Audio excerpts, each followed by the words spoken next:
سورۃ القلم اور مکہ کے بھی ابتدائی دور میں نازل ہوئی. سورت کے آغاز میں نون واحد حرف آتا ہے جو حروف مقطعات میں سے ہے. عربی زبان میں 28 حروف ہجا جن میں سے 14 حروف مقطعات کی شکل میں قرآن مجید کی تقریباً 30 صورتوں کے آغاز میں آتے ہیں. کہیں 1 کہیں 2 کہیں 3 کہیں 4 اور کہیں 5. 3 صورتوں کے آغاز میں صرف ایک حرف آتا ہے جیسے صاد، قاف، نون. 10 صورتوں کے شروع میں 2 حروف پر مشتمل حروف مقطعات آتے ہیں جیسے طٰہٰ، طاسین، یاسین، حامیم. 7 صورتوں کے شروع میں حامیم آتا ہے جن کو حوامیم بھی کہتے ہیں. 14 صورتوں کے شروع میں 3 حرفی حروف مقطعات آتے ہیں. 6 کے شروع میں الف لام میم، 6 کے شروع میں الف لام را اور 2 طاسین میم. پھر اسی طرح 2 کے شروع میں 4 حروف پر مشتمل اور 2 کے شروع میں 5 حروف پر مشتمل حروف مقطعات آتے ہیں.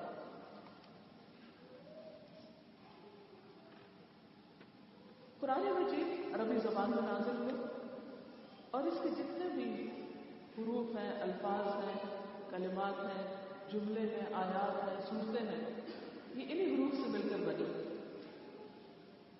اگر ان حروف کو الگ الگ کر دیا جائے تو معنی ہماری سمجھ میں نہیں آتا، لیکن انہی حروف پر مشتمل جب بامانی الفاظ بنتے ہیں اور صرف الفاظ نہیں بلکہ ان سے پورے پورے جملے بنتے ہیں، آیات بنتی ہیں،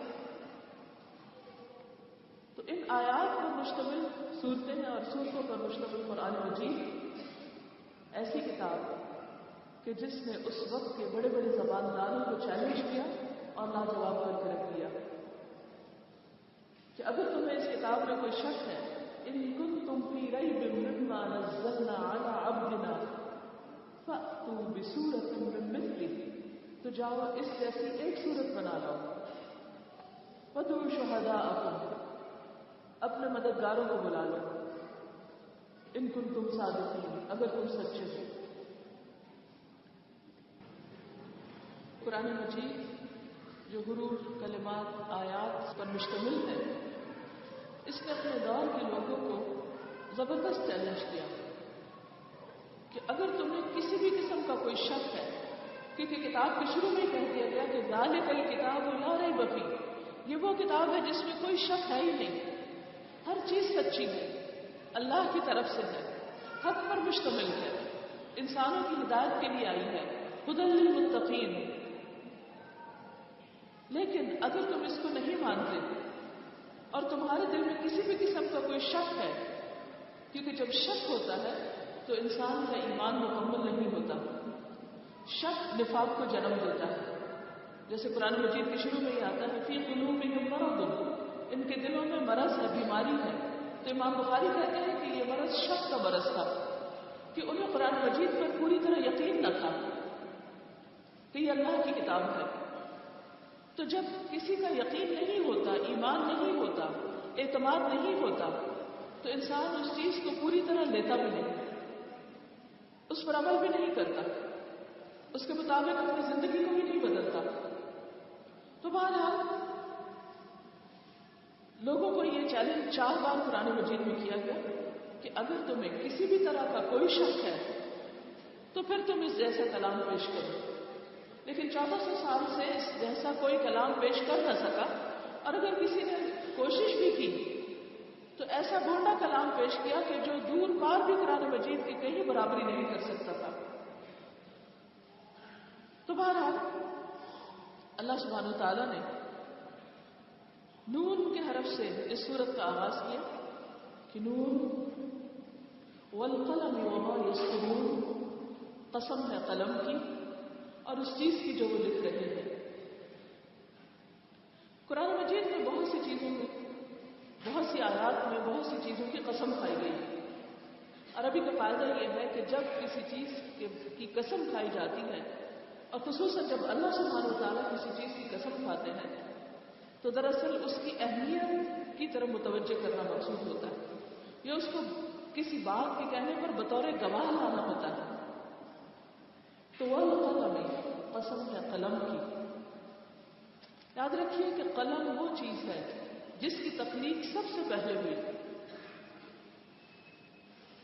حدیث میں آتا ہے کہ اللہ سبحانہ و تعالیٰ نے سب سے پہلے قلم کو پیدا کیا اور اس سے کہا کہ لکھو. قلم نے جواب دیا کیا لکھوں؟ فرمایا تقدیر لکھو. چنانچہ ہر وہ چیز لکھ دی گئی جو گزر گئی اور آئندہ کبھی ہونے والی ہے. یہ ترمذی کی روایت ہے. صحیح مسلم میں آتا ہے آپ صلی اللہ علیہ وسلم نے فرمایا آسمان و زمین کی پیدائش سے 50,000 سال قبل اللہ تعالیٰ نے مخلوق کی تقدیرات لکھ دی. یعنی تقریباً 50,000 سال پہلے قلم پیدا ہوا آسمان و زمین کی تخلیق سے بھی, اور انسان کی تخلیق تو بہت بعد میں ہوئی. تو اس سے بھی قلم کی اہمیت کا اندازہ ہوتا ہے. اور قلم کی تخلیق اس وقت ہوئی جب اللہ تعالیٰ کا عرش پانی پر تھا. ان میں سے بہت سی چیزیں غیب سے تعلق رکھتی ہیں جن پر ہم ایمان لاتے ہیں. بہرحال کہنا یہ مقصود ہے کہ اسلام میں اللہ تعالیٰ کے نزدیک قلم بہت اہمیت کا حامل ہے. قلم لکھنے کے کام آتا ہے. قلم ہی سے تقدیر لکھی گئی, قلم ہی سے صحیفے لکھے گئے. موسیٰ علیہ السلام کو لکھی ہوئی تورات دی گئی. نبی صلی اللہ علیہ وسلم کو کاتبین وحی دیے گئے جو ہر وقت آن کال ہوتے تھے. جب بھی قرآن مجید کا کوئی حصہ نازل ہوتا آپ ان کو بلاتے اور فوراً لکھوا دیتے. اس لیے یہاں پر قلم کے ساتھ ساتھ لکھنے والوں کی اہمیت کا بھی ذکر ہے اور جو چیز وہ لکھ رہے ہیں اس کا بھی ذکر ہے. جو کچھ بھی لکھا جاتا ہے قلم سے لکھا جاتا ہے. اس میں اچھی چیزیں بھی ہو سکتی ہیں اور بری چیزیں بھی ہو سکتی ہیں, لیکن یہاں جس چیز کی قسم کھائی جا رہی ہے اس سے مراد قرآن مجید ہے. قسم ہے قلم کی, اور قلم آپ نے جو محاورہ سن رکھا ہوگا کہ پین از مائٹیئر دین سورڈ, کہ قلم کی طاقت تلوار سے بھی زیادہ ہے. قلم کے اثرات اور جو کچھ قلم لکھتا ہے دور تک جاتے ہیں. صرف اس دور کے لوگ فائدہ نہیں اٹھاتے بلکہ نسلیں فائدہ اٹھاتی. روز اول سے جو کچھ لکھا گیا قلم کے ذریعے بہت سے تاریخی ریکارڈز وہ بھی اسی طرح محفوظ ہوئے. انسان کے حافظے میں, انسان کے دل و دماغ میں جو معلومات ہوتی ہیں ان میں خلل واقع ہونے کا اندیشہ ہوتا ہے, لیکن جو چیز کاغذ پر لکھ لی جاتی ہے وہ ایک گواہی کی حیثیت رکھتی ہے اور وہ ثابت ہوتی ہے اور وہ باقی رہتی ہے اور وہ انسان کے لیے صدقہ جاریہ بھی بنتی ہے. اسی لیے حدیث میں آتا ہے کہ انسان جب فوت ہو جاتا ہے تو اس کا عمل منقطع ہو جاتا ہے. 3 چیزیں بعد میں بھی فائدہ دیتی ہیں. ولد صالح یدعو لہ, نیک اولاد جو والدین کے لیے دعائیں کرتی ہیں, اور اس کے علاوہ صدقۃ جاریہ, ایسی جگہ مال لگانا جو بعد میں بھی انسان کو فائدہ دے, اس کا پروفٹ ملتا رہے. اور تیسری چیز او علم ينتفع به, ایسا علم جس سے لوگ فائدہ اٹھائیں. وہ مرنے کے بعد بھی انسان کو فائدہ دیتا ہے, لیکن سوال یہ پیدا ہوتا ہے کہ انسان کے مرنے کے بعد کون سا علم لوگوں کو فائدہ دیتا ہے؟ وہی جو لکھا جاتا ہے, جسے لکھ کر محفوظ کر لیا جاتا ہے. قرآن مجید کی حفاظت اگرچہ اس کو حفظ کر کے سینوں میں محفوظ کر کے بھی ہوئی, لیکن اس کے ساتھ ساتھ اس کو لکھا بھی گیا. کاتبین وحی نے اس کو لکھا. تو اللہ سبحانہ و تعالیٰ فرماتے ہیں کہ قسم ہے قلم کی اور جو کچھ وہ لکھ رہے ہیں یعنی قرآن مجید میں سے, یہ سب اس بات کے گواہ ہے. کس پر؟ ما انت بنعمت ربک بمجنون، کہ آپ اپنے رب کی نعمت کی وجہ سے، اس نعمت کے ملنے کی وجہ سے مجنون نہیں ہو گئے۔ نبی صلی اللہ علیہ وسلم قرآن مجید کے آنے سے پہلے، وحی کے نازل ہونے سے پہلے 40 سال تک اہل مکہ کے درمیان رہے۔ آپ کی صداقت اور امانت، آپ کا اخلاق مانا ہوا اخلاق تھا۔ کوئی بھی شخص آپ سے اخلاق میں آگے نہیں جا سکتا تھا، اس درجے کا آپ کا اخلاق تھا۔ لیکن جو ہی آپ کا قرآن مجید نازل ہوا تو لوگ آپ کو مجنون کہنے لگے، کریزی، انسین۔ کس وجہ سے؟ قرآن کو پیش کرنے پر۔ وہی شخص جسے سب سے زیادہ عقل مند سمجھا جاتا تھا، جب اس نے قرآن مجید جو سب سے زیادہ حکمت بھری کتاب ہے، جب وہ پیش کرنا شروع کی تو لوگوں نے اس کو مجنون کہنا شروع کر دیا۔ تو اللہ سبحانہ و تعالیٰ نے اسی قرآن مجید کی گواہی دیتے ہوئے فرمایا، قلم کو گواہ بنایا، قلم نے جو کچھ لکھا قرآن اس کو گواہ بنایا اور آپ کو تسلی دلائی، ما انت بنعمت ربک بمجنون، آپ اپنے رب کے فضل سے مجنون نہیں ہیں۔ قرآن اس پر گواہ ہے۔ بالکل وہی مضمون ہے جو سورۃ یاسین میں آتا ہے، یاسین والقرآن الحکیم انک لمن المرسلین علی صراط مستقیم۔ قسم ہے حکمت بھرے قرآن کی کہ آپ سیدھے راستے پر ہیں۔ اور اس کی گواہی کون دیتا ہے؟ قرآن دیتا ہے۔ تو قرآن مجید ایسی کتاب ہے کہ جو حکمت بھری باتوں پر مشتمل ہے۔ اس کا ایک ایک لفظ، اس کی ایک ایک آیت اپنے اندر بے شمار معنی رکھتی ہے، بہت ڈیپتھ رکھتی ہے۔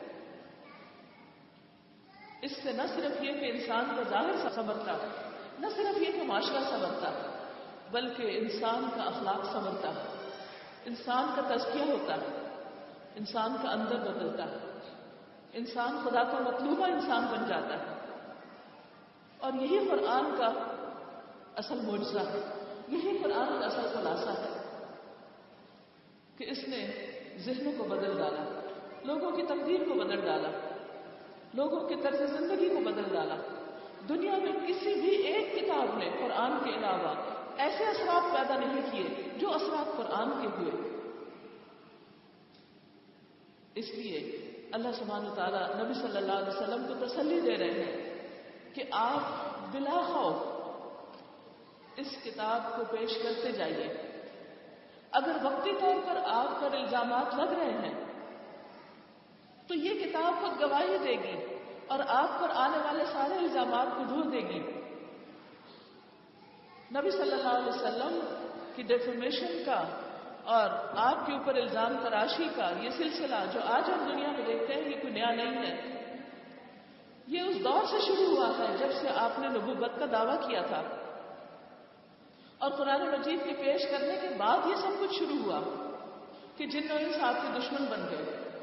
لیکن انہی میں سے اللہ سبحانہ و تعالیٰ نے آپ کو ایسے مددگار دیے کہ جنہوں نے آپ کے مشن کو آگے بڑھایا اور دنیا میں ایک زبردست انقلاب پیدا کیا۔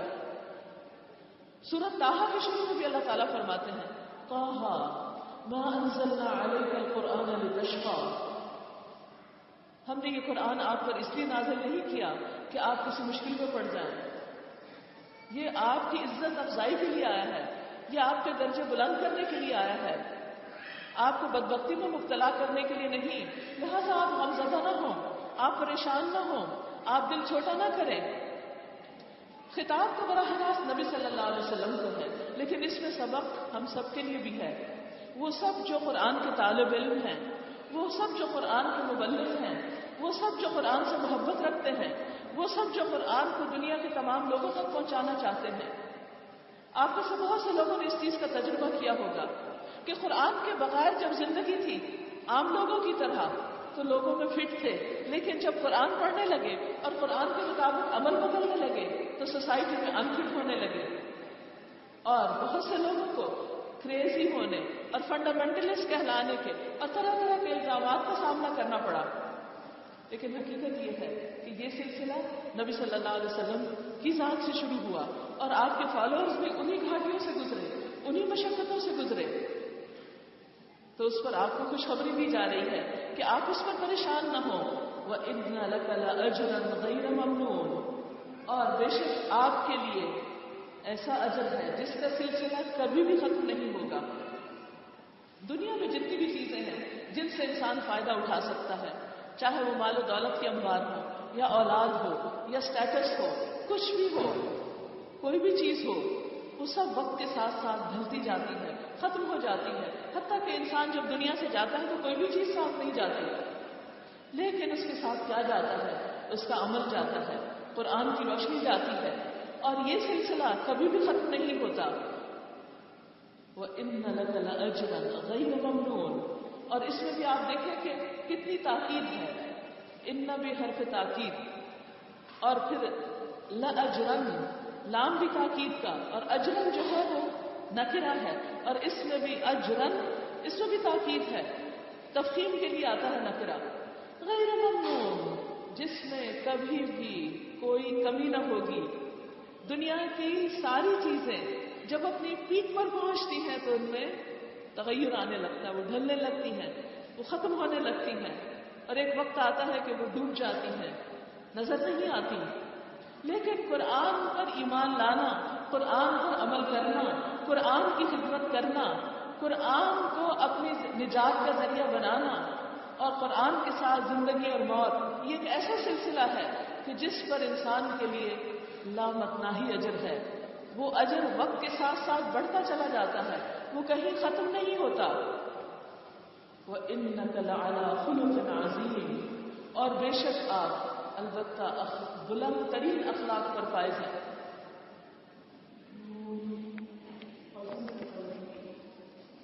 اور جو کچھ وہ لکھ رہے ہیں، آپ اپنے رب کی نعمت کی وجہ سے، یعنی قرآن کے ملنے کی وجہ سے مجبور نہیں ہیں۔ نبی صلی اللہ علیہ وسلم کو تسلی دی جا رہی ہے کہ آپ لوگوں کے سامنے جو کچھ پیش کر رہے ہیں وہ حق ہے، سچ ہے۔ آپ کی جو مخالفت قرآن کی وجہ سے کی جا رہی ہے، اس پر آپ پریشان نہ ہوں، کیونکہ یہ آپ پر رب کا انعام ہے، نعمت ہے، فضل ہے۔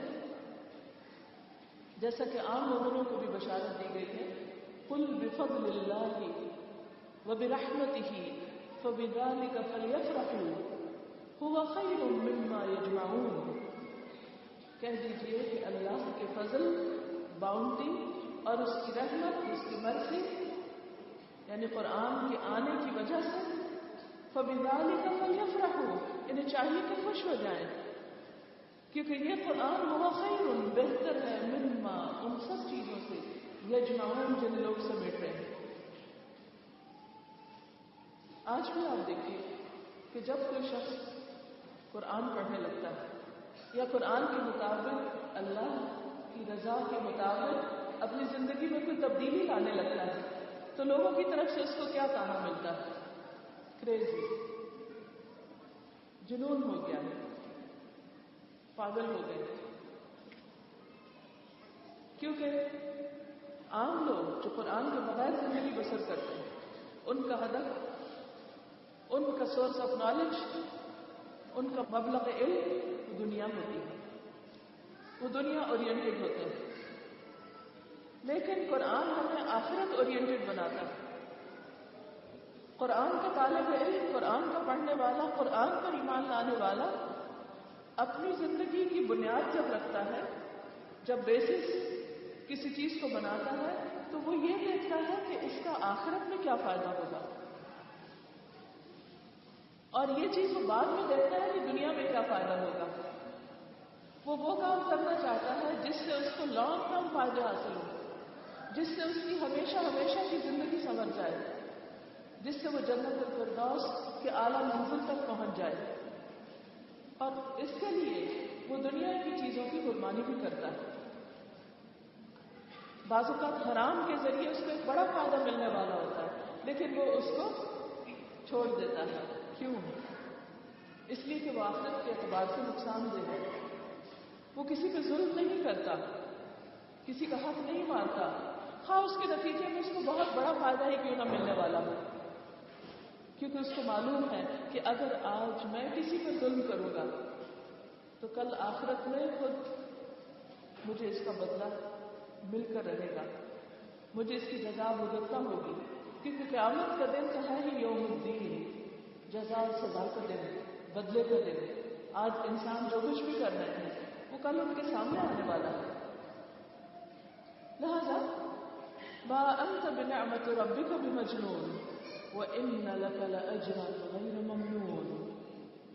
قرآن کی اس خدمت پر جو اجر آپ کو ملنے والا ہے اس کا سلسلہ کبھی ختم نہ ہوگا۔ جیسا کہ آپ جانتے ہیں کہ نبی صلی اللہ علیہ وسلم نے جب قریش کے سامنے قرآن مجید کو رکھا، اللہ کی طرف لوگوں کو بلایا، خالص توحید کی دعوت دی، بتوں کی گندگی اور شرک سے بچنے کے لیے کہا، تو آپ کے دوست آپ کے دشمن ہو گئے، آپ کے رشتہ دار بھی آپ کے مخالف ہو گئے، آپ کو طرح طرح کی تکلیفوں سے گزرنا پڑا۔ اس پر آپ کو تسلی دی جا رہی ہے کہ آپ کسی سے بھی دبے بغیر، کسی کے بھی آگے جھکے بغیر اس بات کو لوگوں تک پہنچاتے رہیے، کیونکہ اس کے عوض آپ کو ایسا اجر ملنے والا ہے جو کبھی بھی ختم نہیں ہوگا، جبکہ اس کے مقابلے میں دنیا کی تمام چیزیں ختم ہو جائیں گی۔ اور وہ اجر کیا تھا؟ آپ دیکھیے کہ دنیا میں بھی آپ کا نام بلند کیا گیا، وَرَفَعْنَا لَكَ ذِكْرَكَ إِنَّ اللَّهَ وَمَلَائِكَتَهُ يُصَلُّونَ عَلَى النَّبِيِّ۔ اللہ سبحانہ وتعالیٰ اور اس کے فرشتے نبی پاک پر درود بھیجتے ہیں، یا ایھا الذین آمنوا صلوا علیہ وسلموا تسلیما۔ ہمیں بھی حکم ملا ہے کہ ہم بھی آپ پر درود و سلام بھیجیں۔ اور پھر جب ان لوگوں نے کہا کہ آپ مجنون ہیں تو اللہ سبحانہ وتعالیٰ نے کیا فرمایا؟ وَإِنَّكَ لَعَلَىٰ خُلُقٍ عَظِيمٍ۔ آپ اخلاق کے بلند مرتبے پر فائز ہیں، لوگوں کے کہنے سے کچھ نہیں ہوتا۔ اور آپ دیکھیے کہ اگر کوئی انسان لوگوں کی نظر میں مجنون ہو بھی، لوگوں کی نظر میں حقیر ہو بھی، لیکن دوسری طرف اگر کائنات کا مالک اس شخص کے بارے میں بہترین انسان ہونے کی گارنٹی دے رہا ہے تو کس کی بات سچ ہوگی؟ کس کی بات کو ویلیو کیا جائے گا؟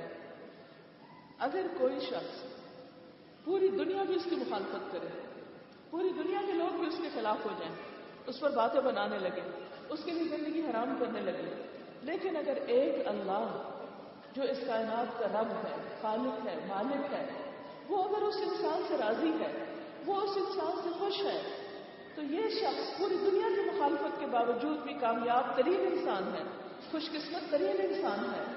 یہاں بھی یہی بتایا جا رہا ہے کہ آپ فکر نہ کریں، غم نہ کریں، اگر کچھ لوگ آپ کے خلاف ہیں تو آپ دیکھیں کہ رب کائنات آپ کو کیا، آپ کے بارے میں کیا گواہی دے رہا ہے کہ انک لعلی خلق عظیم، کہ آپ اخلاق کی بلندیوں پر فائز ہیں۔ ایک ہوتا ہے خلق حسن اور ایک ہوتا ہے خلق عظیم، بہترین اخلاق، اور یہاں پر خلق عظیم یعنی عظیم ترین اخلاق، یعنی انسان کا رویہ ایسا ہو جائے کہ وہ لوگوں کے رویے سے عظیم ہو جائے، اوپر اٹھ جائے، بلند ہو جائے۔ کچھ لوگ ایسے ہوتے ہیں کہ اگر آپ ان کے ساتھ اچھا کریں تو وہ بھی آپ کے ساتھ اچھا کرتے ہیں، لیکن کچھ لوگ ایسے ہوں گے کہ آپ ان کے ساتھ اگر برا بھی کریں تو وہ جواب میں اچھا کریں گے، وہ لوگوں کے رویے کے تابع نہیں ہوتے۔ نبی صلی اللہ علیہ وسلم کے ساتھ کوئی شخص کسی بھی طرح معاملہ کرتا، اچھا کرتا یا برا کرتا، کیسا بھی پیش آتا، لیکن آپ اس کے ساتھ بہترین معاملہ کرتے، آپ کا رویہ، آپ کا اخلاق، آپ کا معاملہ بہترین معاملہ ہوتا۔ آپ کے اخلاق کی گواہی آپ کے گھر والوں نے دی۔ حضرت عائشہ رضی اللہ تعالیٰ عنہا سے پوچھا گیا کہ آپ کا اخلاق کیسا تھا، تو فرمایا کہ کان خلقہ القرآن، آپ کا اخلاق قرآن تھا، یعنی آپ چلتا پھرتا قرآن تھے۔ بہترین اخلاق کی بنیاد کیا ہے؟ کہ انسان کے قول اور فعل میں تضاد نہ ہو، دو رخا انسان نہ ہو، قابل اعتماد ہو، جو کہے وہ کر کے دکھائے، جس کی بات سچی ہو، جس کا وعدہ پکا ہو، جو اپنے رویوں میں کھرا اور خالص ہو۔ نبی صلی اللہ علیہ وسلم کے بارے میں یہ گواہی حضرت عائشہ دیتی کہ جو قرآن آپ نے پیش کیا وہ صرف الفاظ کی حد تک نہیں تھا، وہ صرف ایک تقریر نہیں تھی، وہ کیا تھا؟ وہ آپ کا پورا عمل تھا۔ جو کچھ کہا اس کی عملی تفسیر سب سے پہلے خود عمل کر کے دکھایا۔ اس میں جو بھی احکامات تھے، جو بھی تزکیے کی باتیں تھی، جو بھی اخلاق کی باتیں تھی، وہ سب آپ کے عمل میں تھی. آپ کا کوئی بھی طریقہ قرآن کے خلاف نہیں تھا. اسی لیے ہم دیکھتے ہیں کہ قرآن مجید کے ساتھ ساتھ حدیث جو ہے، بہت سے لوگ قرآن اور حدیث میں وہ اس طرح فرق کرنے لگتے ہیں. وہ کہتے ہیں جو قرآن میں آیا ہے وہ تو ہم مانتے ہیں، لیکن حدیث اس کو ہم نہیں مانتے. حالانکہ اگر دیکھا جائے تو حدیث کیا ہے، نبی صلی اللہ علیہ وسلم کی سیرت کیا ہے، قرآن ہی کی عملی شکل ہے. وہ قرآن سے کچھ الگ چیز نہیں ہے. عملی اعتبار سے وہ قرآن کی تفصیل ہے. وَأَنزَلْنَا إِلَيْكَ الذِّكْرَ لِتُبَيِّنَ لِلنَّاسِ مَا نُزِّلَ إِلَيْهِمْ. ہم نے آپ کی طرف یہ ذکر اس لیے نازل کیا ہے تاکہ آپ لوگوں کو بیان کریں کہ ان کی طرف کیا اتارا گیا ہے. لہذا آپ نے قرآن پر خود عمل بھی کیا اور اسے لوگوں کی زندگیوں میں بھی نافذ کیا، اور اسی بنا پر آپ کے لیے بہترین اجر ہے. پھر آپ دیکھیے کہ عمدہ اخلاق کی 4 بنیادیں ہوتی ہیں. 4 چیزیں جس کے اندر ہوں اس کو صاحب اخلاق کہا جائے گا. پہلی چیز حکمت. حکمت کیا ہے کہ کون سا کام کس وقت کس طریقے پر کتنا کرنا ہے، کب ہنسنا ہے کب رونا ہے، کب سونا ہے کب اٹھنا ہے، کتنا سونا ہے کہ نماز قضا نہ ہو، کس طریقے پر سونا ہے، ہاتھ کہاں رکھنا ہے، پڑھنا کیا ہے، کس جانب پہ لیٹنا ہے. یہ ساری چیزیں حکمت سے تعلق رکھتی ہیں. اور اسی طرح لوگوں کو کس وقت کتنی بات بتانی، کہاں بولنا ہے کہاں چپ رہنا ہے. کیونکہ اگر آپ اس وقت بول رہے ہیں جب خاموشی تقاضا کر رہی ہے، آپ اس وقت چل پھر رہے ہیں جب آپ کو بیٹھنا چاہیے، اس وقت بول رہے ہیں جب آپ کو سننا چاہیے، تو یہ سب کیا ہے، حکمت کے خلاف. اگر کسی شخص کے اندر حکمت نہیں تو گویا پہلے درجے میں وہ اخلاق کے ایک سیڑھی نیچے اتر گیا. بعض اوقات آپ دیکھیے کہ ہمارے ہی بچے، ہمارے شوہر، ہمارے آس پاس کے لوگ ہم سے خفا رہتے ہیں. کیوں؟ اس لیے کہ وہ ہمیں سمجھتے ہیں کہ ہم اگر ان سے محبت کرتے ہیں یا ان کو تعلیم دیتے ہیں یا کوئی بھی ان کے ساتھ کام کرتے ہیں تو اس کے اندر حکمت نہیں ہوتی. جب پیار سے بات کرنا چاہیے بعض اوقات اس سے ڈانٹنا شروع کر دیتے ہیں. بعض اوقات بچوں کے رویے کو ہنسنا شروع کر دیتے ہیں، جبکہ اس وقت سنجیدگی تقاضا کر رہی ہوتی ہے کہ انسان خاموشی کے ساتھ ان کی تعلیم و تربیت کرے.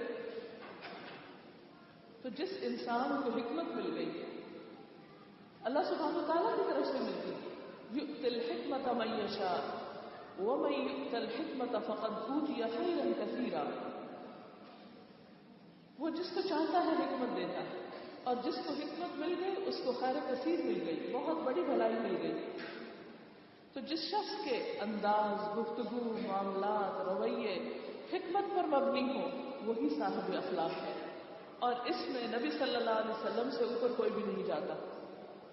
اس لیے اگر آپ چاہتے ہیں کہ آپ صاحب اخلاق ہو تو اس کے لیے کیا ضروری ہوگا کہ ہم بھی آپ صلی اللہ علیہ وسلم کی سیرت کا مطالعہ کریں. آپ نے لوگوں کو تعلیم کیسے دی، کس وقت لوگوں کے ساتھ سختی کی، کس وقت آپ نے نرمی کی. ایک بہترین کتاب ہے غلطیوں کی اصلاح کا نبوی طریقہ. سب سٹوریز ہیں، چھوٹی چھوٹی کہانیاں ہیں کہ آپ صلی اللہ علیہ وسلم نے لوگوں کی غلطیوں کی اصلاح کیسے کی. ہم جب قرآن پڑھتے ہیں تو پھر ہمارا دل کیا چاہتا ہے کہ ہم گھر والوں کو پوری دنیا کو سکھا دیں. پھر وقت بے وقت اٹھتے بیٹھتے سوتے جاگتے لیکچر دیتے چلے جاتے ہیں جس سے لوگ ہم سے گھبرانے لگتے ہیں، ہم سے بھاگنے لگتے ہیں اور ہم اخلاق کے معاملے میں فیل ہو جاتے ہیں. نتیجہ کیا ہوتا ہے کہ ہمیں سمجھ نہیں آتی کہ ہم تو ان کی خیر خواہی کر رہے ہیں لیکن وہ ہماری خیر خواہی پر یقین نہیں رکھتے. تو اس کی ایک بہت بڑی وجہ حکمت کا نہ ہونا ہے. دوسری چیز عفت، پاک دامنی، باحیا ہونا.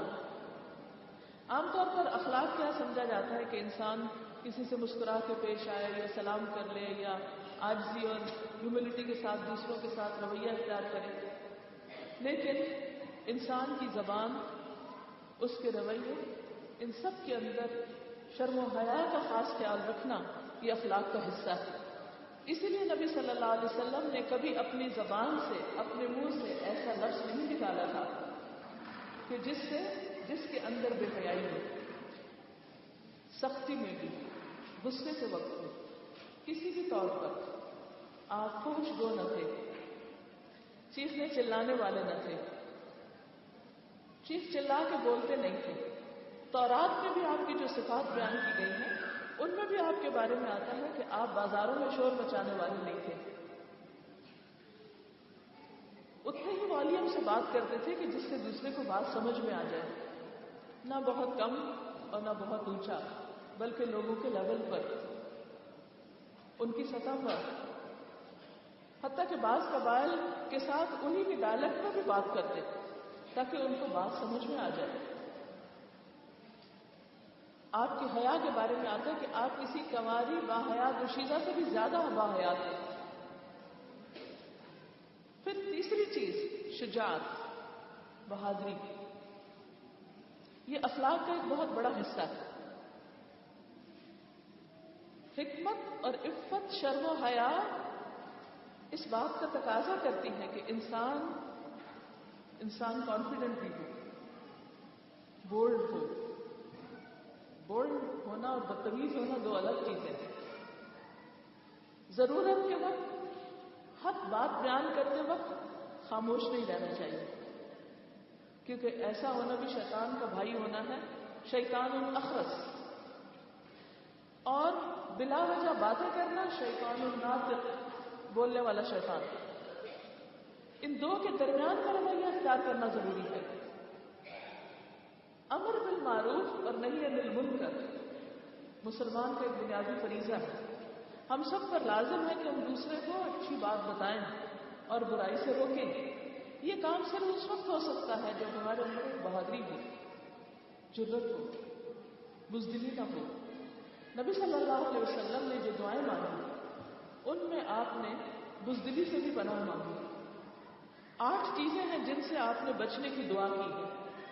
اللہم انی اعوذ بک من الہم والحزن، واعوذ بک من العجز والکسل، واعوذ بک من الجبن والبخل، واعوذ بک من غلبۃ الدین وقہر الرجال.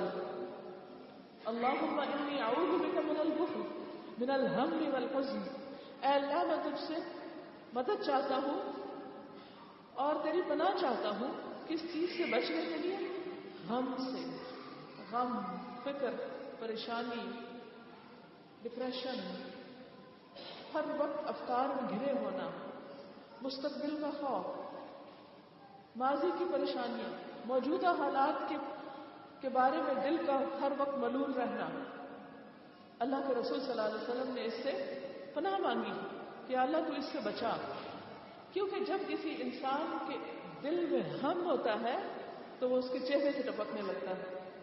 جب ہم ہر وقت کسی سے بات کرتے وقت ہمارے چہرے پر پریشانی کے آثار ہوں، غم کے آثار ہوں، فکر چھائی ہوئی ہو، ہوائیاں اڑی ہوئی ہو، تو ہم بااخلاق نہیں ہو سکتے.